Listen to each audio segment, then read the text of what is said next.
Bonjour à tout le monde. Aujourd'hui, c'est le 11 octobre 2022. C'est une capsule, cette fois, sur le produit intérieur brut. Mais avant de parler du produit intérieur brut, c'est une capsule sur comme c'est marqué au tableau, de l'indice d'anxiété. C'est quoi un indice d'anxiété? D'abord, au moins, on pourrait l'appliquer à pas mal de choses, un indice d'anxiété. On est tous anxieux, par exemple, pour la hausse des taux d'intérêt, qui va continuer comme ça, Donc, l'anxiété est là. Mais l'indice d'anxiété, officiellement, c'est une invention de la Réserve fédérale, d'une branche de la Réserve fédérale américaine, je crois celle de Philadelphie, laquelle a lancé ce produit-là, finalement, cet indice. Et c'est quoi au juste? C'est que la Réserve fédérale appelle mettons, un groupe de gens qui font des prévisions, c'est-à-dire des économistes, donc des professionnels, qui font des prévisions sur l'allure du produit intérieur brut, voir qu'est-ce qui va arriver avec le prochain, est-ce qu'il va être à la hausse ou à la baisse. Donc l'anxiété, c'est le pourcentage finalement d'experts sur, mettons, un total de 100 experts, s'il y en a, mettons, comme à présent, c'est 36, qui donne donc un 36% des experts pensent que le prochain produit intérieur brut, qui va sortir le 27 octobre, comme c'est marqué ici dans le tableau, montrera qu'on a une baisse du PIB. Qu'est-ce que ça veut dire d'abord le PIB? Le PIB, c'est la somme de tous les biens qui sont produits dans le pays. Il y a différentes versions là-dedans, ça rentrait dans toute la casuistique de ce produit-là, mais le PIB finalement mesure la santé économique d'un pays. Quand il est positif, c'est très bien. Quand il devient négatif, c'est mauvais. À propos de ça, finalement, vous vous souvenez, il y a eu, ceux qui le savent ou ne le savent pas, mais dans le siècle précédent, dans 1840 à peu près, quelque chose de comme ça, est sorti un livre de M. Karl Marx, qui était donc la base du communisme. Et il disait, les riches s'enrichissent parce qu'ils enlèvent aux pauvres. C'est-à-dire le pauvre devient de plus en plus pauvre parce que le riche devient de plus en plus riche. Il ignorait que si le pays produit des biens et il est positif, comme dans le cas du PIB, c'est ça la mesure de la positivité, de la croissance du pays, c'est comme un gâteau qui grandit et tout le monde a une tranche du gâteau. Donc même les pauvres sont moins pauvres et les riches peut-être deviennent plus riches. Mais quand est-ce que ça devient donc le PIB, qui est la somme de toute la production qu'on peut faire dans le pays? Et c'est une statistique qui arrive à tous les trimestres, au moins en Amérique du Nord. Il nous donne donc la santé ou moins de santé. Finalement, ça dépend si ça descend ou si ça monte. Si ça monte, c'est superbe. C'est-à-dire si le PIB grandit, c'est superbe. Si le PIB diminue, c'est là qu'on s'inquiète un peu. S'il tombe à zéro, c'est là que le riche s'enrichit au détriment du pauvre. Et s'il devient négatif, on est en pleine récession.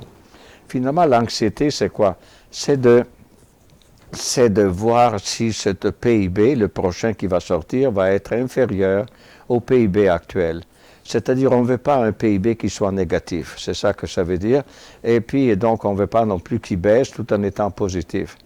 Et donc, c'est plein de statistiques là-dessus. Donc, l'anxiété, il vous révèle actuellement, il y a un graphique sur l'anxiété, et puis on va vous le montrer. Voilà, ça c'est dans les 5 points que vous avez de référence dans cette capsule. Vous avez la deuxième, je crois, la deuxième référence, qui vous donne le graphique de l'indice d'anxiété.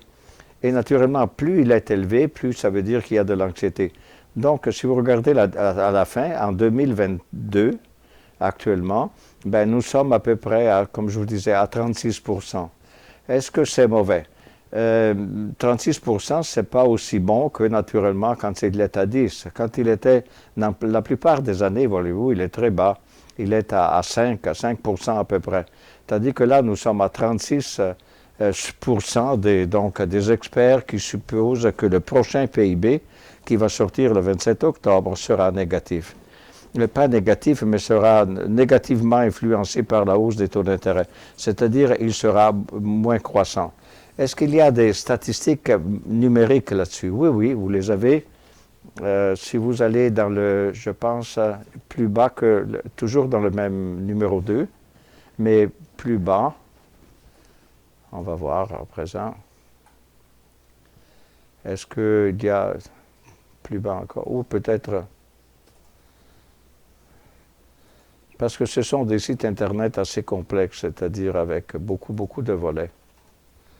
Et puis, et voilà, donc on va vous montrer. Mais vous noterez que au moins dans le graphique que vous avez devant vous ici, par exemple, en 2008-2009, ça a été horrible. Voyez-vous, c'était presque 80% finalement des experts qui jugeaient qu'on s'en allait vers une baisse du produit intérieur brut. C'est quoi? C'est ça la grande crainte. On ne veut pas que le PIB descende. Par contre, la hausse des taux d'intérêt que M. Powell fait, et qui persiste apparemment à être convaincu qu'il faut continuer à augmenter les taux d'intérêt, finalement, ça crée une influence négative sur le marché et ça se traduit, le marché enfin sur la production des biens, et ça se traduit par une baisse du PIB. Donc on veut savoir, si le PIB se met à descendre, c'est une mauvaise nouvelle et une bonne nouvelle. C'est une bonne nouvelle parce que ça veut dire que la hausse des taux d'intérêt de la Banque centrale américaine a son influence et ça réduit la production. Parce que les compagnies gagnent moins, ont moins de bénéfices avec une hausse des taux d'intérêt. Mais en même temps, ça nous dit que... Excusez-moi, je suis un peu perdu à présent dans la conclusion. Mais finalement, quand vous avez le PIB qui était... Est-ce qu'on peut revenir au graphique à nouveau? Oui, merci. Quand vous avez le PIB, par exemple, qui est par exemple à 36 en ce moment, qu'est-ce que ça veut dire au juste? Ça veut dire qu'on s'attend que le PIB 36% sera plus bas que le PIB actuel, donc on a une diminution de la productivité. Si on a une diminution de la productivité, ça c'est mauvais, naturellement ça peut créer du chômage et puis tout ça, mais en même temps ça nous dit que M. Powell peut-être n'augmente plus les taux d'intérêt comme il voulait les augmenter si ça continuait à monter finalement le PIB. Donc le PIB c'est la mesure en quelque sorte de la santé d'un pays. Naturellement, on a plusieurs formes de PIB, comme on a dit, mais une statistique intéressante est de voir le PIB pour le pays et de voir le PIB par habitant du pays.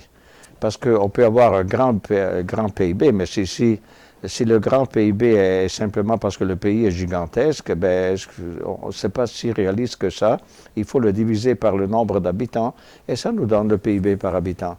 Donc, si on passe à la page, on est toujours dans le numéro 2, voyez-vous, ici, il vous donne le Real GDP, tout en haut à gauche, c'est marqué, donc le produit intérieur brut est réel, mais le réel, enfin, appelons le produit intérieur brut, la prévision précédente et puis la nouvelle.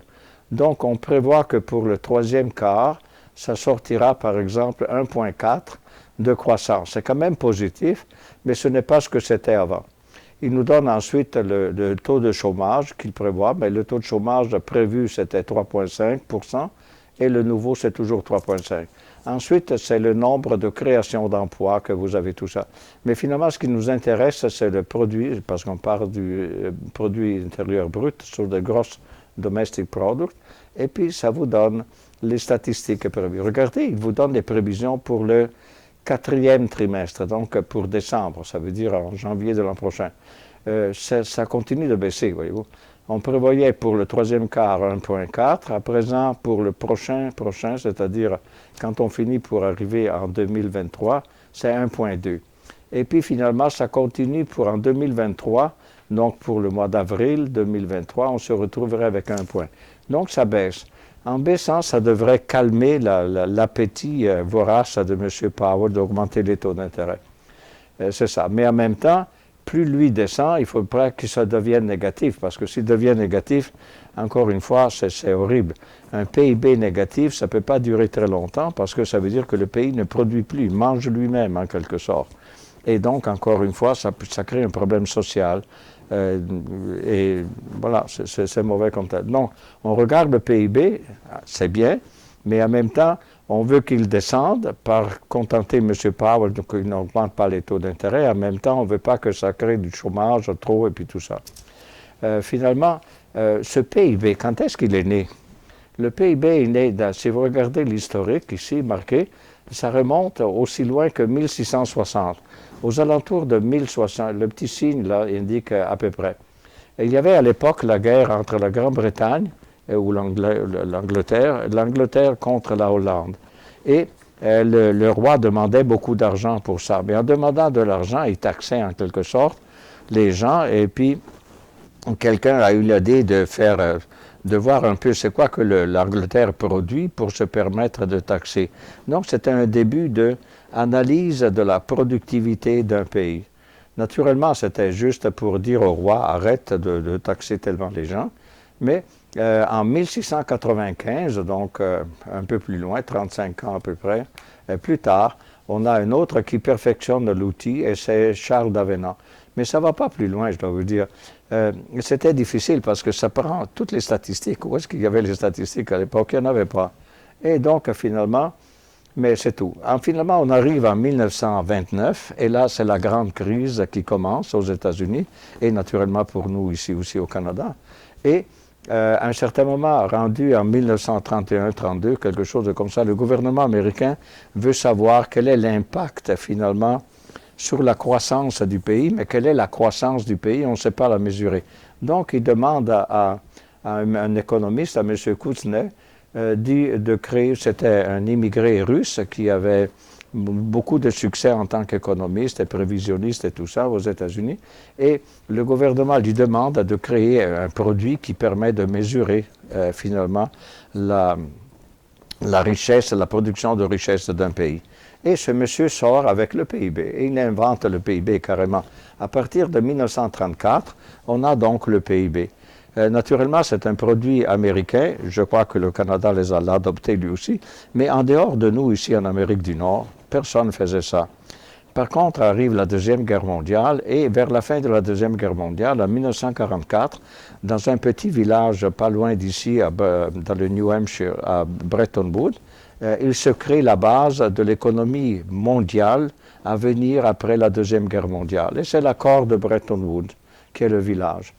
Et en 1944, officiellement, le PIB devient une mesure de la richesse d'un pays pour tout le monde. Et donc, c'est officiel à présent. Naturellement, ça serait bien de voir, parce que si on regarde un peu les statistiques, est-ce qu'on peut regarder, Gary, le site, le numéro 1? Oui. Le numéro 1, finalement, qu'est-ce qu'il fait? Quand je dis le numéro 1, ça veut dire la référence au numéro 1. Et il vous donne essentiellement, finalement, la description de cet indice d'anxiété. Et puis, l'anxiété vient du fait que est-ce que les taux d'intérêt vont faire diminuer le produit intérieur brut et de combien? Donc, c'est ça, c'est le sondage, comme on a dit au début. Alors, vous avez ensuite d'autres. Regardez, par exemple, le numéro 4. Si on prend le 4, je pense qu'il va nous le donner pays par pays. C'est le GDP par... oui, c'est ça, exactement. Il va nous donner... ça, c'est, attention bien, ça, c'est le 5e en réalité. C'est le 5e site. Et dans le 5e site, on vous donne, par exemple, Trading Economics, c'est vraiment très bien. Et il vous donne pays par pays quel est le produit intérieur brut en ce moment. Et puis, il va vous donner, mettons, le taux de chômage, le taux d'inflation, le taux d'intérêt. Alors, regardez, États-Unis, il vous montre le GDP, donc le produit intérieur brut. Il vous le montre d'une année à l'autre, il vous montre d'un quart à l'autre. Là, il montre que il est descendu par rapport au trimestre précédent. Mais il est toujours positif comme tel. Ensuite, taux d'intérêt, c'est 3,25. Ensuite, inflation, c'est 8,30. On va voir ce que ça va être quand les statistiques vont sortir vendredi. Ensuite, jobless rate, 3,50. Ensuite, il vous montre différentes statistiques qui sont très intéressantes. Il vous dit naturellement que ce produit intérieur brut qui est gigantesque, je ne sais pas, de 22 milliards, je ne sais pas qu'est-ce que c'est au juste comme chiffre, c'est pour une population de 332 millions d'habitants. Si vous allez par exemple au Canada, qui est un peu plus bas, vous avez naturellement un produit intérieur brut qui est beaucoup plus petit, mais nous, on a une petite population, on est 38 millions. 38 millions, ça fait une population, mais quand même, par rapport aux États-Unis, nous sommes pratiquement 9 fois moins. Et puis, voilà, ça vous montre les différents pays. Et puis, ça vous montre aussi, par exemple, le produit intérieur brut. Ça serait bien de le voir aussi par personne.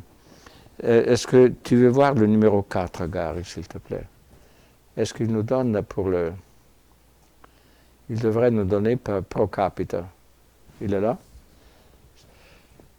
C'est marqué per capita, c'est sur la droite. GDP per capita, growth annual. Est-ce que c'est à cliquer là-dessus ici?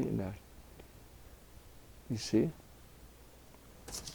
OK, ça c'est le GDP per capita, mais ça c'est mondial. Il vous dit que la croissance par habitant, finalement, c'est-à-dire globalement, tout le monde est gagnant par rapport à ce que c'était à cause du coronavirus donc en 2020. Mais il va vous donner donc différentes statistiques. On n'a pas le temps de regarder, ni non plus. Peut-être ça crée de l'intérêt d'aller voir les détails. Mais pour vous dire que toutes ces références que vous avez, ça vous permet de fouiller le sujet de ce produit intérieur brut.